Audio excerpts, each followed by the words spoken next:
Good morning, everybody. If you're watching by replay, I appreciate you taking some time to spend with me and allowing me to be part of your day, giving up your um, most precious resource, which is your time to listen. I really, really appreciate it. Like I said, whether you're joining live or whether you're joining by replay. If you're joining by replay, let me know in the comments, please. That'd be great. Let's see. Just going to try one more time. I'm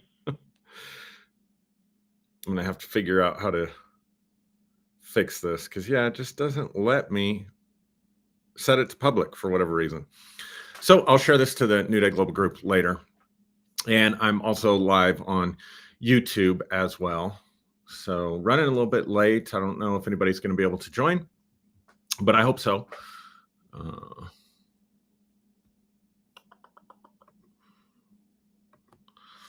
And just wanted to share, if you've been following me on Facebook at all, you're probably aware that I've been putting out different content, more content, and a little bit different in my approach and in my style. And so I wanted to just talk about that. And I would love to hear from you guys. So please feel free to comment. Just going to make sure I am on Facebook here. Okay. So Joyce says I'm here. So thank you, Joyce, for joining. So I want to talk about just this last, I don't know, couple of months, I guess, that really over the last, I would say since May even. So the whole, latter part of the spring, early part of the summer, I just started to really sense a shift in my perspective, something that was happening for me that was extremely organic. It wasn't something that I planned. It wasn't anything that was necessarily intentional. But, and I think I've shared in recently how I do believe that I came to a greater level of healing over some of the stuff that I was licking my wounds about when it comes to religion and that kind of thing. And as I've healed, my perspective on everything has really changed. And it's happened to me in a very organic sort of way. Shannon says she's here. Hi, Shannon. Great to have you on board. So how do I talk about this? I mean, it would be easier, like, right, if there was some big revelation or something that shifted things for me, an event or something that I can point to. But I just began to organically develop a desire to be more involved with working with people, which might sound strange because I'm a therapist, so I work with people for a living. But that's very much a one-on-one relationship. It's very clearly defined. There's very clear boundaries, lots of very clear boundaries between my personal life and my professional life, which is something that most pastors don't get to experience. Or if you're working sometimes with a community, it's harder to set those boundaries and establish those boundaries. So I've really enjoyed just working with people one-on-one and creating content out on, essentially Facebook and YouTube for the few people that tune in and watch and find value in what I'm saying. But I have been doing it almost like as a hobby. Just if anything, it's been therapeutic for me to just jump on every week, at least one time, and just process, where I'm at. And I appreciate those of you that have signed up for the process and have stayed for the show, right? But the point I'm trying to make was it's been not something I've seriously put a lot of effort or intention or energy into. Most of the time I just sit down and start talking, and whatever comes out comes out. And so that process has been very healing for me. In that process, though, there's been a lot of deconstruction. Some of my best friends in the world I have met on social media, on this platform specifically, on Facebook specifically. And we all kind of shared this journey of deconstructing and unpacking what is unhealthy or untrue about specifically Christianity and maybe religion more generally. And it's been a fun journey. It's been a angry journey at times. It's been a healing journey, and there's always going to be room for misunderstanding when you're working with people. So suffice it to say, have been very content to create minimal content, put minimal effort into the content creation, and just content to do stuff in my counseling practice, both in the university where I work and in my private practice. But that has all changed for me now. That has all shifted for me. And that shift and change has been pretty recent. I want to say at the end of May, there's a group, a local group called HOME, and HOME is an acronym for Healing Ourselves More Every Day.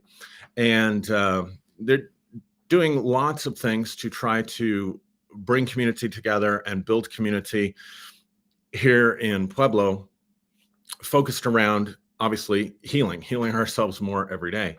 Because I think on some level, most of us are always in some process of healing or well-being or becoming better, hopefully. And so they had reached out to me and asked me if I would be interested in leading a Sunday meeting, corporate meeting, something I never thought I would ever want to do again, much less be asked to do again. And so we did one in June, and then we did one last month. I committed to 3 Sundays. We did one in June. We did one in first Sunday in July, and we're going to be doing one this upcoming Sunday, the first Sunday of August. And then beyond that, I don't know, probably not do something consistently in the local community on Sunday mornings, but it did awaken something within me. Just doing that first meeting, it was very small group that showed up, small group that showed up the second time, but just being able to share the way there's just a different dynamic when you're sharing in front of people and you can see their faces and you can connect with them on a level that's really difficult to do on social media, when like this morning, I'm just basically looking at myself, trying to keep my eye on the comments, etc. But it's much, there's just a different flow, different dynamic. And then around this same time, I, accidentally started a group with an idea that I had called Celebrating a New You, where we were going to take 50 days from Easter Sunday to essentially Pentecost Sunday and just focus on different aspects of getting in touch with ourselves, honoring ourselves, celebrating ourselves. And that has evolved into honestly more content that I want to create and do with that for people, to help people. And so the biggest shift that I've experienced is that I want to move away from, and I was losing interest in deconstruction. I was losing interest in talking about religion. I did do a class called Unleashing Your Best Self, and I plan on making that available hopefully in the next couple of weeks for people to purchase if they want to purchase it online. We had some people join us on a Zoom call for it. And that was another way to connect that's just different than doing this, that I really, really enjoyed.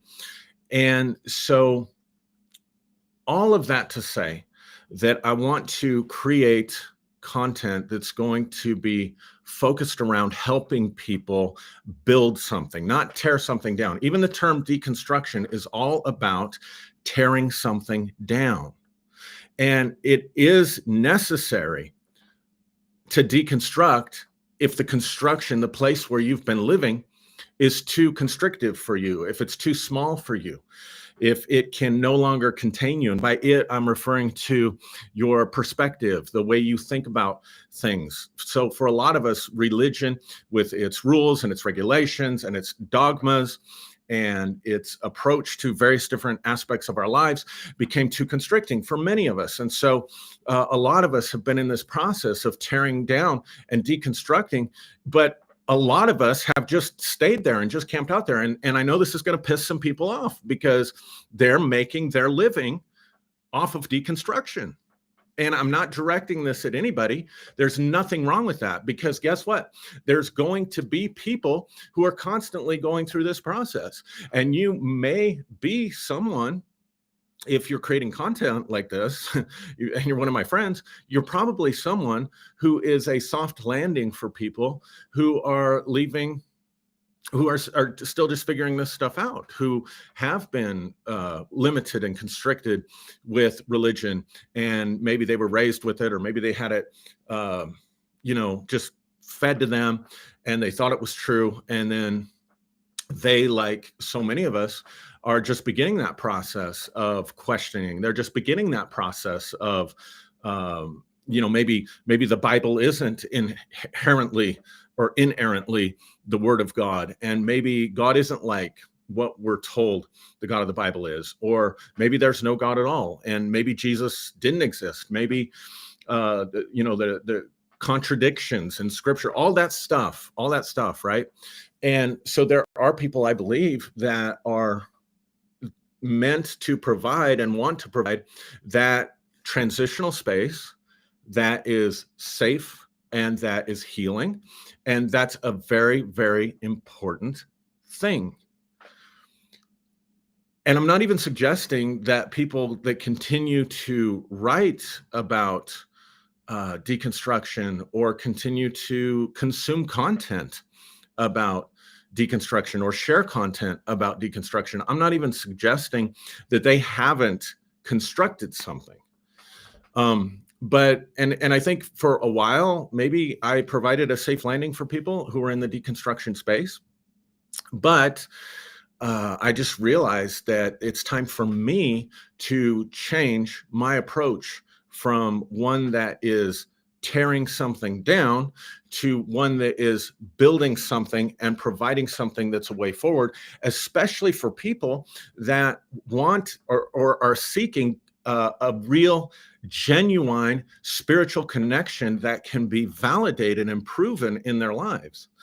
Not something where they have to take somebody else's word for it, but where you can learn how to make those connections yourself. You can learn how to have synchronicities and miracles and seemingly impossible things taking place for you in your life by having a personal connection with a higher power, however you understand it. Now, I understand that the term spirituality can mean a lot of things to a lot of different people.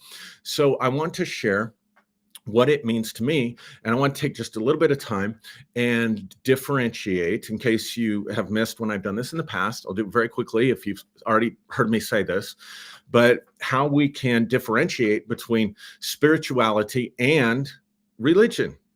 And I think another thing that's been really pivotal in my thinking has been the work of Dr. Lisa Miller from Columbia University.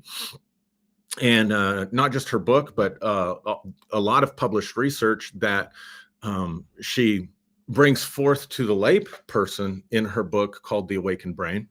But I am fully persuaded, completely convinced, based on the research that I've looked at, that we are innately wired in our brains for spirit and for spiritual connection and spiritual life. Now, some people will define spirituality as the meaning, their why. I talked about finding your why last week. And I spent this whole last week by myself on retreat, unpacking my why as I begin to go forward.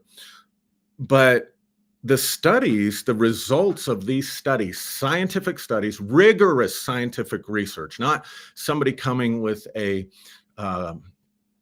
agenda, trying to sell something, trying to, sell a medication or build a new device that's going to revolutionize the world, but just looking at how we're built and how we're designed as human beings and what works best for us very generally.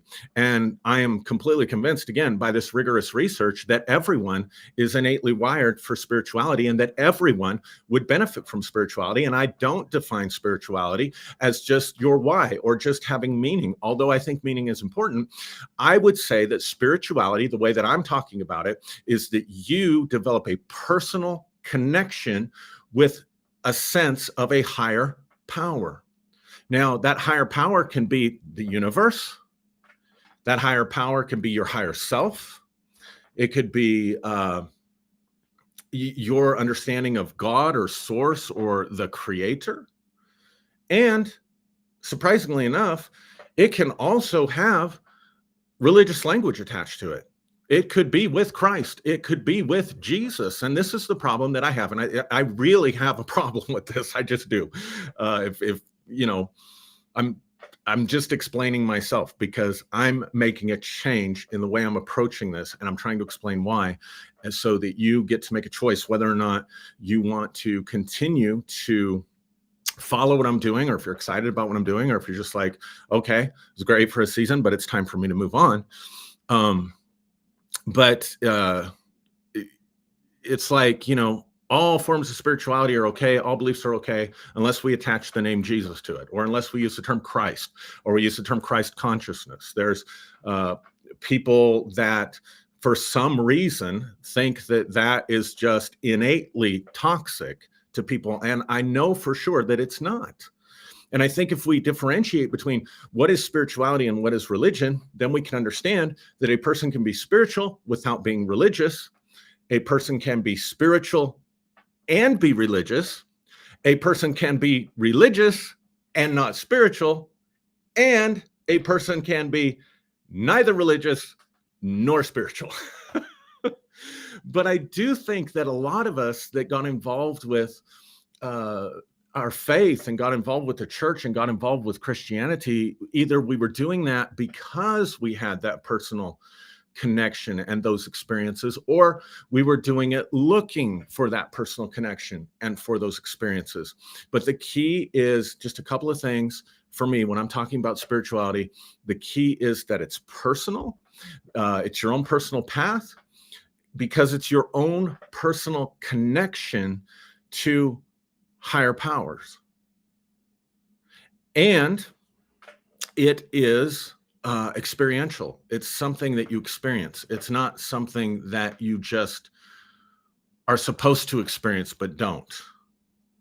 It's something that you can verify with results that are measurable, that are repeatable, that are observable, that you can discover for yourself through your own personal connection with a higher power. And so what I want to do is help people learn how to make those connections and learn how to operate, open up those spaces in your brain that brain scans show are innately the God spot or the God space, not to fill it with just the idea of God, which is where a naturalist or materialist would come from. They would scoff and say, God and everything is just a figment of our imagination. It's something our brains are designed to do.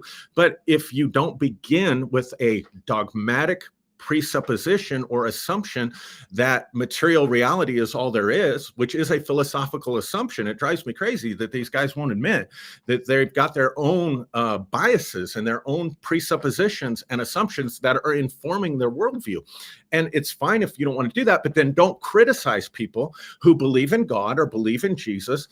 And you say, well, they've got circular reasoning. They're just, they believe the Bible's inspired because the Bible says it's inspired. And they're doing the same thing and won't acknowledge it. I guess they can't see it. I guess they're just blind to it. But so there is that group, right? So there's like the angry deconstruction group. There is the safe landing for people, deconstruction, I would say content creators. And then there are those that just move into atheism and materialism, and they become just as dogmatic, just as angry, just as passionate and as zealous as anybody else. In fact, my experiences with a few people, with a few exceptions, some of my friends, So if you're watching this, I promise you, I'm not referring to you.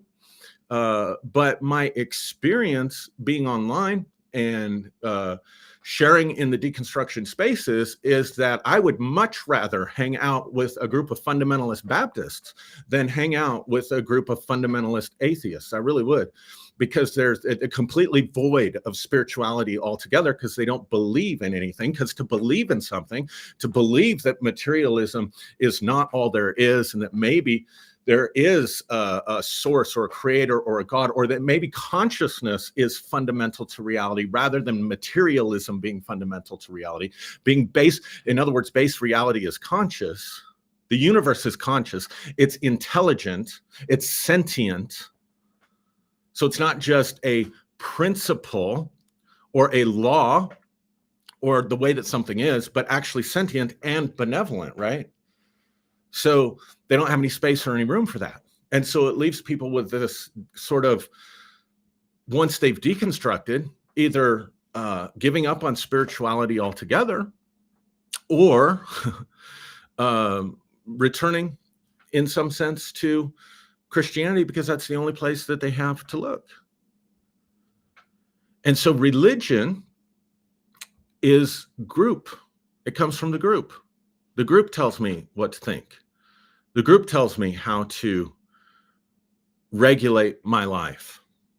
The group tells me how my experiences are supposed to be. And this is the worst part about religion. It demands that I surrender myself to that group, which means oftentimes denying my own experiences. So there were lots of people in the church I discovered very early on that had all kinds of spiritual experiences that didn't fit into the institutionalized boxes of religion, but was still spiritual nevertheless. So there were some people who actually probably gave up their personal connection to their higher power, or questioned their own spiritual experiences in order to solidify themselves as a member of the group, or in order to be accepted.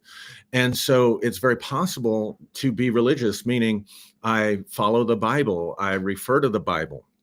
In the scientific literature, what they discovered is that most people who are religious but not spiritual have a strong emphasis or belief in a God who is all about punishment and reward. It's kind of like the Santa Claus in the sky, who's making a list and checking it twice and going to find out who's naughty and nice. And at the end of the day, whether you're going to get a burning coal forever in your stocking, or you're going to get the thing you always wanted. I'm being a little cute, but it's interesting that it's almost impossible to have genuine spirituality and a belief in a judgmental, sin-oriented, sinful, judgment-oriented spirituality, which is what we primarily have in evangelicalism in the West. And that's the biggest reason that I deconstructed and left it, because I outgrew that paradigm, right? So you can believe the Bible, go to church, pray. You can even pray, but you don't have an experiential connection, a real sense of connection with the divine, a real personal relationship with God. And I know, I can hear it. Some of the people in the deconstruction space, yeah, they talk about a personal relationship with God. I heard that in when I was part of the Grace movement, or, all these Christians say they're not religious, that they have a personal relationship. Really, they're just religious. But again, that's coming from the presupposition and assumption and bias that there is nothing to connect to, that there's no God to personally experience, that there's no spirit to have a relationship with. And this is where, like, non-dualism can become problematic too, because we'll say, well, it's really just all me. It's all me. It's just various different layers of me. And from a philosophical perspective, I'm here for that conversation. People saying it's all just one. We're all one. All that is God is just me on different levels and dimensions. I'm here for that conversation philosophically, but I have found that practically it really doesn't do anything. beneficial for most people in their lives when they're struggling to pay their bills, or they're trying to heal from traumatic events, or they're struggling with anxiety or depression or uncertainty about the future, or if they're struggling to make a relationship work, or if they need a healing and a miracle in their body. And that's the thing, man. When I was in ministry in Christianity, people that there was demonstrations, there was people connecting to spirit in practical ways, people that would be healed of mental and emotional issues in a service that I know as a professional counselor would take months, if not years, of counseling to see improvement with, under the traditional and conventional models of psychotherapy that we have. And they would get accelerated healing and accelerated what we would call deliverance. And people would find their purpose. They'd be able to shift from something that they were doing, say, in their career that they hated, to doing something that they loved, and being able to attach a monetary benefit and gain to that, so that their lives improved and they got much happier because of this sense of personal connection with the divine. And then there was lots of people that just got healed miraculously without putting forth much effort, just by connecting with that presence, just by connecting with that grace and with that power. And so that's also missing in the spiritual communities. It just is. We can sit and talk about oneness, and we can talk about these concepts, and we can be incredibly philosophical, but still not be experiencing something that's radically transforming and improving our lives and benefiting us and healing us, right? So then we're just kind of back to the church, like, well, just pray and hope something happens, or pray. Remember that push, pray until something happens? And so I'm talking about something completely different. I'm talking about, again, something where you can learn to connect. Now, I realized when I began to understand this dichotomy between what is spirituality and what is religion, then I began to realize that I was always spiritual. The only time I wasn't spiritual, my earliest memories were connecting with God and a sense of God, not in a fundamentalist Christian framework, just in the sense of there's a creator and a loving being that created me and that put me here and has a purpose and a plan for me. From my earliest memories of life, talking to God, talking to imaginary friends, and just having this sense of personal connection. And so when I went through a very traumatic experience when I was 16 years old, it was natural for me to turn to that connection in order to get through and in order to have resilience during a very, very painful and very difficult time.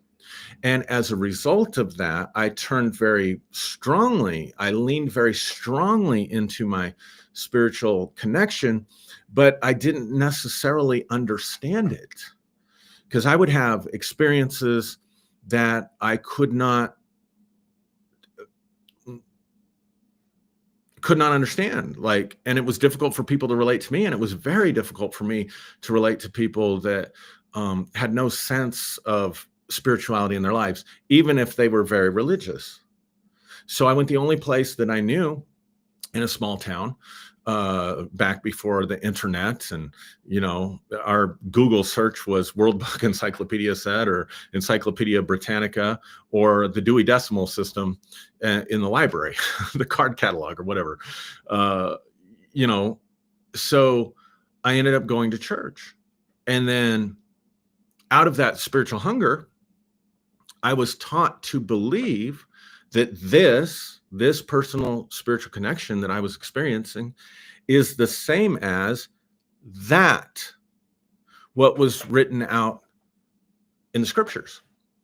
And it became very apparent very early on, within my first year of being involved with the church, that I would read the Bible, and the Bible talked about spiritual experiences. It talked about prophetic words about the future. It talked about, uh, miracles. It talked about a God who was intimately involved with his creation. And that's what I was experiencing. But when I looked around in the church, I didn't see it at all.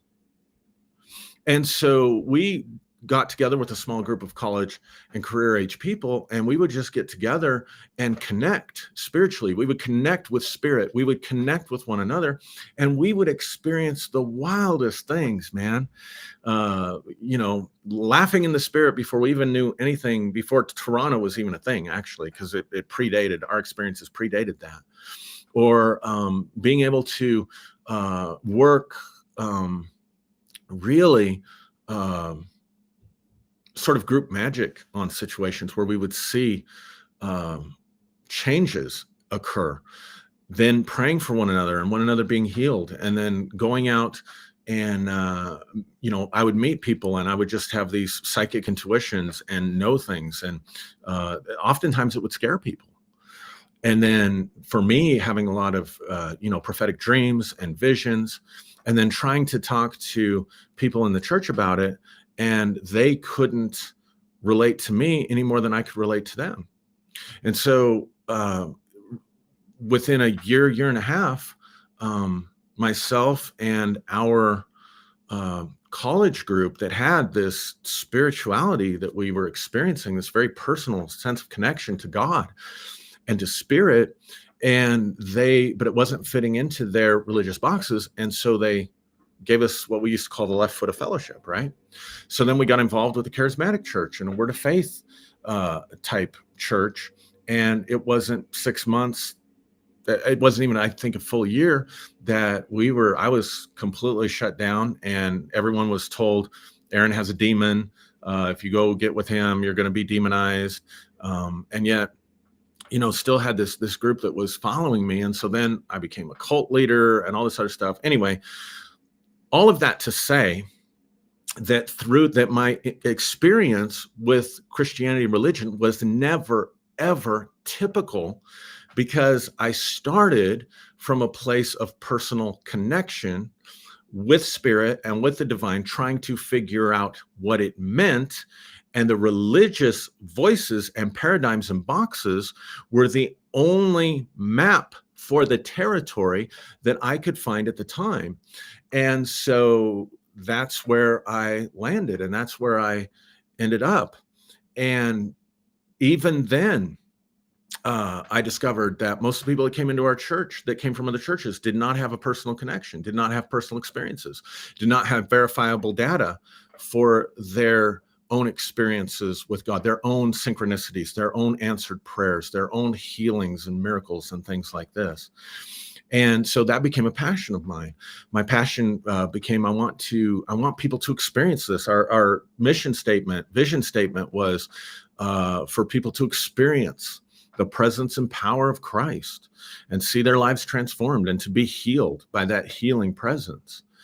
And we were very effective and successful at that, but there was also a lot of things that I forsook about spirituality that started to come knocking on my door again, in my 40s. Things like, people's relatives from beyond making contact and giving me very specific messages that, blew people away. That there was no place for that. That's necromancy. That's, what is that, right? And then making contact with other non-physical entities that didn't look like Jesus or like the typical angel. Oh my God, that has to be a demon, right? And then ultimately, if you've heard my story, out of my deconstruction was a very spiritual event that took place when I made contact with spirit guides that just tore apart, just in 20 minutes, deconstructed everything about religion for me. And it's taken me this long. I'm sorry to say, it's taken me about 8 years to sort that out and figure that out. So walking through the deconstruction journey was also part of what was necessary for me. So here's what I'm talking about. I'm talking about learning to honor our past while we embrace for the future. And so that's what I'm trying to do here. That's where I'm landing. For me, it's going to be very dishonoring to continue in conversations that just want to poop on religion and specifically Christianity. I can't do that anymore, because for me, that's cursing my roots. For me, that's not loving myself. That's not being authentic to who I was or who I've been. I don't want to look back at my past iterations of myself and say, oh my God, what a fool he was, or oh my God, can't believe, whatever we do, And so, no, that was part of my journey. That was a necessary part of my journey that I believe was a pre-planned and preordained part of my journey. And I want to honor that. And I want to bless that, because I don't believe that you can curse the roots and bless the fruits. I don't believe you can curse even past versions of yourself that certainly made mistakes. But I think in our culture and in our society, we need to learn how to handle people when in their mistakes in a way that promotes learning and growth and spiritual evolution, rather than in a way that promotes shaming and condemnation and judgment and all that goes with it, and rejection and cancel culture and all of that stuff. And, because people can't learn from their mistakes, they can't make progress if they're bound to them through the group shaming and condemnation that gets laid upon people. So they get remembered for their mistakes, and we can't see them as bigger than that, right? So I can look back on my Christian experience and say it was absolutely wonderful. Was there aspects of it where I got hurt? Absolutely. Was that ever the fault of my spirituality? No, never. Never was. So then deconstruction also was a necessary part of this, that was initiated for me by my connection with a higher power. And that's why even, watching a lot of my friends deconstruct into atheism, and I would say it's just not an option for me, because I'd have to sacrifice who I am. And so what I want to do is pivot away from, religion's crap, and why do we feel the need to, cling to a concept of God or a concept of deity or whatever. I have no interest in those conversations anymore. Again, that's not a criticism. That's not a criticism. I know some people will hear this and they'll think that I'm directly criticizing them as though I have some intent to do harm. And that's not the case at all. My responsibility is to clarify where I'm coming from and to set my boundaries. So for me, I'm not going to participate in those conversations much anymore. Now, will there be times to talk about it in a way that empowers spirituality or that helps people differentiate their religion from their spirituality? Absolutely. But the motivation is going to be towards empowering personal spirituality rather than promoting the tearing down of the group. And so I just wonder, for you, what was your experience? Put it in the comments. What did you have religion, but no sense of personal devotion and connection? Or did you have personal connection and religion? Or did you have neither? Or one or the other? And so I think it's important to honor the past. So I want to honor my Christian experience. I want to honor the people that were part of it, the people that were part of my life at that time. I want to bless them.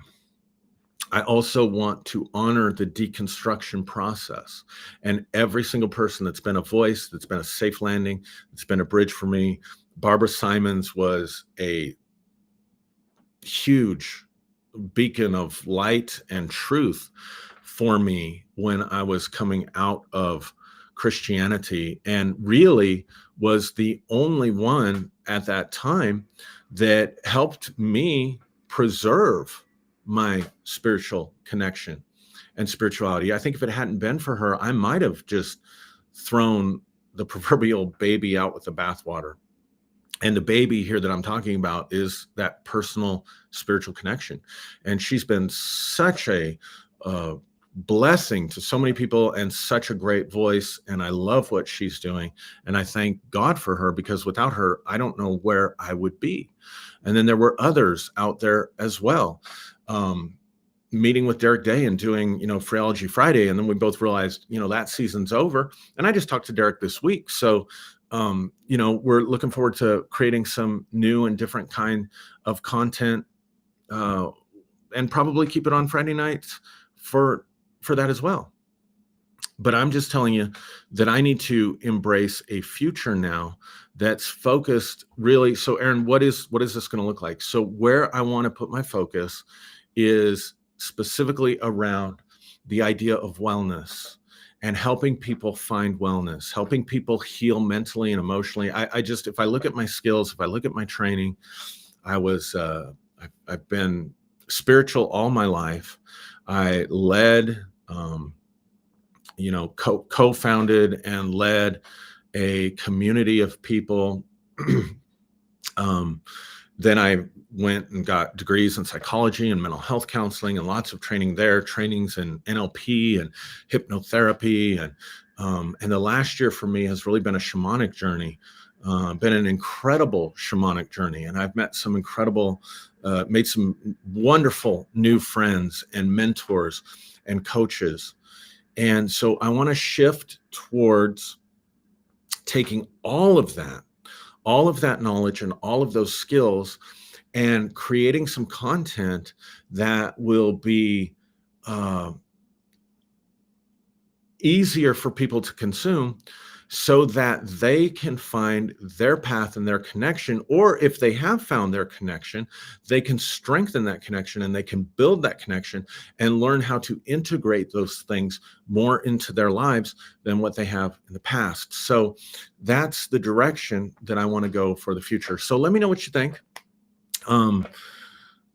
And in the comments, feel free to message me or reach out to me. Just know I'm not going to have any interest in theological or religious arguments, philosophical arguments at all. So yeah, I may not respond to that because I've got a life. I mean, like I said, I'm barely on social media. I want to increase my presence on social media with a different type and style of content that will honor the deconstruction process and still hopefully be a safe landing for people who are leaving religion and trying to find that personal connection for themselves, right? So honoring all of that, saying all of it was good, all of it was a blessing, all of it was part of the journey. For me, I'm certain all of it was ordained and pre-planned to bring me to this place right now, and that all of it contributed to my spiritual evolution. And I believe the same for you. Even if you don't believe in spirituality, I believe you're on a journey. And I don't think any of us have reached the destination yet. So anyway, I hope this was helpful. Again, I really, really want to be able to read your comments, read your feedback. I find that to be extremely valuable for me and valuable to me. And I've written some stuff. I'm going to keep writing some things. And like I said, working on a website, working on creating more video content and classes on various different topics around spirituality and around wellness. So just wanted to let you guys know where I was at. Just wanted to explain where I was at. I realized that for some people, it's like, whoa, what happened to him? Where'd he go? Because I pivoted in the way I pivoted in my approach. Again, for me, it just happened very organically. So love you guys. And I just really look forward to the future. If you decide to connect with this, I look forward to you being part of that future. And I look forward to all the people out there that haven't connected with me yet, and that I haven't connected with them yet, but I know we're going to build something beautiful in the future together. So with that said, God bless you. Namaste. Have a great day, evening, night, whatever it is.